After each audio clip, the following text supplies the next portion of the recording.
Orale! Bienvenidos and welcome to the Familia FFB podcast. I'm your host, Jorge Martin, and we are into week 7. It's time for Los Peekups. But first off, please, you're looking at us on our YouTube page. Make sure you're liking and subscribing to our page. Please, un favorcito, por favor. I'd really appreciate it. It helps us get a little monetized pretty quickly, much more quickly than if we don't ask. So please hit that like. Otra vez. And also make sure you're following us on Twitter and Instagram at Familia FFB. You can find me right here, Jorge Martin 17, and also familiaffb.com for original content. Familia, this is recorded just minutes after Monday Night Football. Titans 34. Bills 31. Un juego loco. Let me tell you something, not what I expected. I thought the Bills were going to win. I don't know if they were going to cover, but I felt like they were going to win. Sorry, Primo Nico. I know you had the money line on them. So next week, I'm telling you, it's going to happen again next week. And I'm going to tell you, Familia, I'm going to take an L on this one because when it came to last week with our start and sit, our then three afuera, I had the audacity to put Derrick Henry on the afuera. I know. I believed that what I saw the previous week against the Kansas City Chiefs, where that defense was just swarming all over the place. Te lo digo, I really thought that Derrick Henry I didn't think he was going to have a blow-up game, which he was averaging 145.5 yards coming into that game over his previous 4 weeks. He didn't hit that mark, but he did hit 143 yards and 3 touchdowns on 20 carries. So I'll take the L. Está bien. There were 76 of those yards that came on one run on the touchdown early in the second quarter. So that pretty much did away with that. Josh Allen was un monstruo otra vez. MVP candidate, Josh Allen. You still got to put Kyler Murray in that conversation and a couple other guys. That guy, number 12 up in Green Bay, he's also pretty good too. Well, we had 353 yards from Josh Allen and 3 touchdowns. So big season, big week for him. I mean, he just continued everything, but he came up a little bit short inside the 5 on 4th and 1 late in the fourth quarter in the closing seconds, less than a minute left. It looked like he slipped, and with his cleats went the Bills' chances on on this game. So they didn't go. So they now fall to 4-2, and the Titans rise to 4-2. So almost a bigger win for them than it was a loss for the Bills.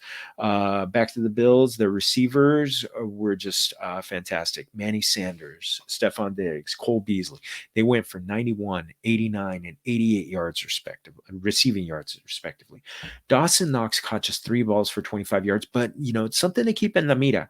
He got a rushing touchdown called back, so on a nice little jet sweep. So if he gets used more that way, it's going to be a sign of even greater value for him on one of the few tight end finds of this season.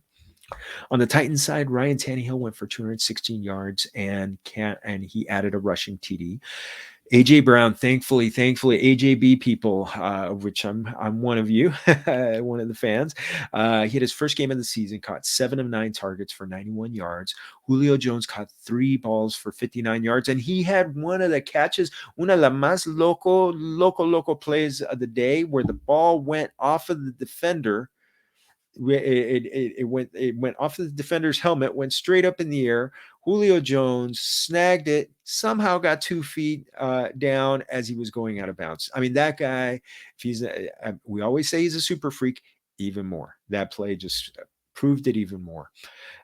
So that pretty much does it for the players. I'm sending prayers up for Taylor Lewan. He was taken off the field with a stretcher.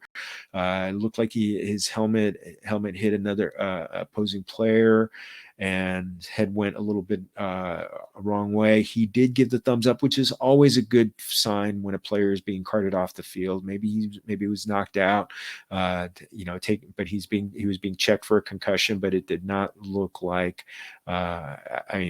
the fact that he used his hand right away made me feel like, okay, maybe they avoided a spinal injury. So ojalá. Going to say some more prayers for you, Taylor Lewan. One of the truly, truly good guys. I've heard him interviewed a few times, and just a wonderful, wonderful character and great person. So hey, vamos a cerrar la puerta on semana 6. Let's close the door. It's time to look ahead to week 7. And though if you're a Browns fan, you want to look beyond week 7, way into the future when your stud running backs are healthy. But more on that a little bit later. It's a huge bye week. We got the Bills, we got the Cowboys, we got the Jaguars, we got the Chargers, we got the Vikings, we got the Steelers, all on buys. They all have players that we're just going to be like, "Ay Dios mío, can I have them just for one this week? Can I?" But not that. Nope. Nope. So that's going to make Los Peekups even more important this week. So vámonos. Let's get on to Los Peekups. And we're going to start with the quarterbacks. We got a couple of them. Jameis Winston at Seattle this week. He is rostered in 38% of leagues. These are all Yahoo leagues. The Seahawks are giving up 306.2 yards per game in the air and have allowed 3 different passers to surpass 300 yards. Winston hasn't hit that number yet. The offense has been much more conservative than we expected it to be. But again, the ball, when the ball is going to be, when the plays are going to be open for him, I think he's going to take some shots this week. He started to kind of, open things up a little more recently. So I'm looking at him. There's so many quarterbacks who are out this week. I've got one league where I'm losing Dak Prescott, another one where I'm losing Josh Allen. So I'm gonna make sure I got him. I got him as one of the options just in case. Another one, Carson Wentz at San Francisco. He's 35% leagues. He's coming off that 402-yard performance on Monday Night Football a week ago. He then ended up going for 223 yards and a pair of touchdowns. Seemed a little bit pedestrian, but you know what? The 49ers have been hit hard with the injury bug, so maybe they open it up a little bit more, kind of give a little bit of compliment, maybe get some play action passes off of runs, fake runs to fake handoffs to Jonathan Taylor. This is the number 21 defense against the quarterback position in fantasy football. So on fantasy points per game. So, Carson Wentz may be a guy to take a chance on if you've got one of those many running quarterbacks out. Let's jump over to the running backs. J.D. Mckissick at Green Bay this week. He's rostered in 42% of leagues. If you have Antonio Gibson on your roster, you need to spend up some fab and get McKissick on your roster. The nagging injuries are piling up for Gibson. He came in with a shin injury, and it looks like he had something else coming on. I think it was a calf.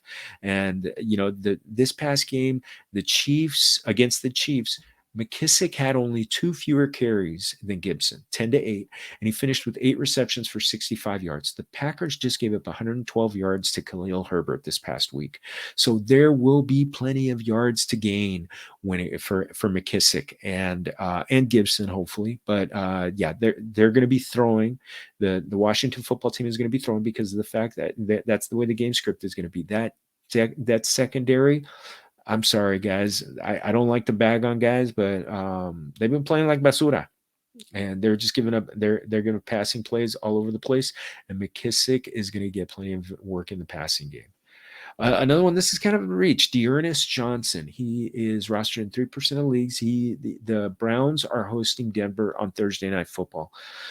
Plain and simple, it's no win on what's going on in the Cleveland backfield. Kareem Hunt has already been ruled out multiple weeks, and it doesn't sound like Nick Chubb is coming back anytime soon for this one. He missed last week. Both of them out with calf injuries. Thankfully, it looks like Kareem Hunt has avoided an Achilles injury. So it's either Johnson or Demetric Felton, UCLA guy, orale. One of them is the next man up, and Felton has yet to have a rushing attempt this season, his rookie season. So, Johnson has a little more experience, un poquito. When I say a little more, because he's only got 3 carries this season, but it looks like he's more of the traditional running back. So spend some fab on Johnson if you need to replace one of the many, many injured running backs out there. This is a shout out to all of the 0 RB truthers out there. Listen, we're not worthy. I bow down to you. That was That strategy is really playing out this year. So I was laughing like the Joker. I know my primo Ricky especially was, but I think you guys had it right. I mean, I tried to go hero RB, but I've already got a couple of teams that are really, really dinged up with running backs. So vamos a ver. When you're looking at Ernest Johnson, Denver has been a good running back defense against running backs, but lately they've been a little bit more giving. Najee Harris went for 122 yards against them 2 weeks ago.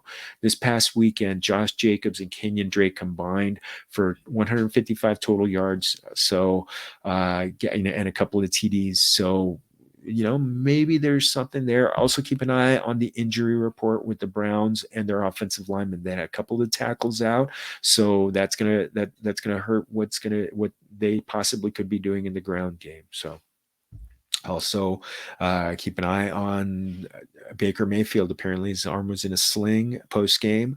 That's the torn labrum on his left non-throwing shoulder. So hopefully it doesn't mean he gets ruled out, because this has been such a tough season already for injuries for the Browns. You just don't want any more. Let's go over to the wide receivers and tight ends. T.Y. Hilton at San Francisco. So we talked about their offense. I mean, their defense, how the secondary has been kind of hurt. Well, T.Y. Hilton's he's owned in 39% of leagues. He just came off the IR, caught all four of his targets for 80 yards. And now Paris Campbell is expected to miss a good chunk, maybe even the rest of the entire season. So Hilton is going to slot behind Michael Pittman Jr. when it comes to the target pecking order for the Colts. So as mentioned earlier, the 49ers, they are less than 100% in the secondary. And then, just take a quick peek at the games that follow this game against San Francisco. Now they're all at home. Titans, Jets, Jaguars. Ay, eso me hace cosa. It makes me hungry. Me da mucha hambre. It's like staring down a big plate of, big plate of carne asada. Oh, some beans and some tortillas and a little pico de gallo. We got to make sure it's hot. My mom makes a really hot one. Oh. So again, getting back to T.Y. Hilton, 30, let's get that number up from 39%. You could be getting a multi-week flex starter out of this. You never know. Rashad Bateman. He's got Cincinnati at home. He is rostered in 27% of leagues right now. In his NFL debut, he ran the second most routes on the Ravens behind Marquise Brown. So he's going to get some usage, and as he gets his legs under him a little bit more. Obviously, it was pun intended there. The passing attack for the Ravens has been concentrated on Marquise Brown and tight end Mark Andrews. So you've got the Bengals, who are giving up 38.9 fantasy points per game and 179 receiving yards to the wide receivers alone this season. So some of that has been definitely got pumped up by 206 yards by Devontae Adams a couple weeks ago. But you've also had the Bengals. They've been beaten up for 90 plus yards by Laviska Shenault, Chase Claypool, Adam Thielen. So there are receivers who are getting yards in chunks. So also, this is a pick for later in the season. Remember, Bateman was a guy who got so much hype in the preseason, so much. So grab him and maybe stash him for, even if you don't start him, maybe stash him just to keep an eye on him for possible use later in the weeks, because the Ravens are starting to pass a little bit more than they have in the past. Let's go back to Nolans, the Saints, Los Santos, Marquez Callaway. I know he had all the hype in preseason. I know we were so excited. We picked him up, and so many people dropped him because he's only rostered in 34% of leagues right now. So you're looking at, with all of those receivers, in Pittsburgh and in Buffalo, all those guys who are sitting out this week, among so many others. You got Callaway coming off of a game where he caught 4 of 8 targets for 85 yards and 2 touchdowns. That was against Washington's number 32 secondary against wide receivers. Guess who they have this week? Seattle. and they're number 29 defense against the wide receivers. Michael Thomas is not ready yet to come back. I know he's been activated off the IR, but it could take a few weeks to get himself acclimated, get himself conditioned, ready for an NFL game. So, maybe Callaway is a guy that you can, just grab and drop into your lineup for a week and see where that goes.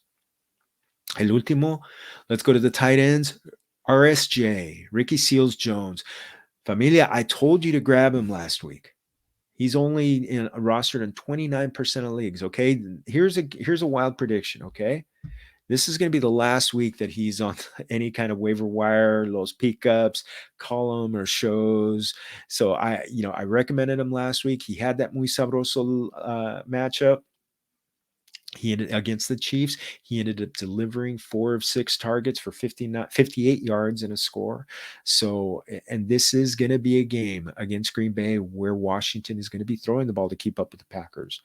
So get him in your lineup, especially if you got Dawson Knox or Dalton Schultz, one of those good tight ends that's going to be sitting this week. I'm trying to think who else could. Jared Cook might be someone that you have on your roster. So, everybody, eso es todo for our show, familia. If you haven't already, please make sure you like and subscribe to our YouTube page. So, un millón de gracias for doing that. And thanks again to Anchor for being our hosting network and making sure our independent podcast gets out to the audio familia community. Please make sure to like and subscribe there. And also go to familiaffb.com for original content. I had some really cool articles in the past week, and I have an article on Los Peekups, as well as some other stuff coming up later in the week. And make sure you're following me at Jorge Martin 17, as well as at Familia FFB on Twitter and Instagram and on Facebook. So otra vez, everybody, un millón de gracias. Thank you for joining us. Have a great, happy Tuesday. And remember, todos somos familia. Salud.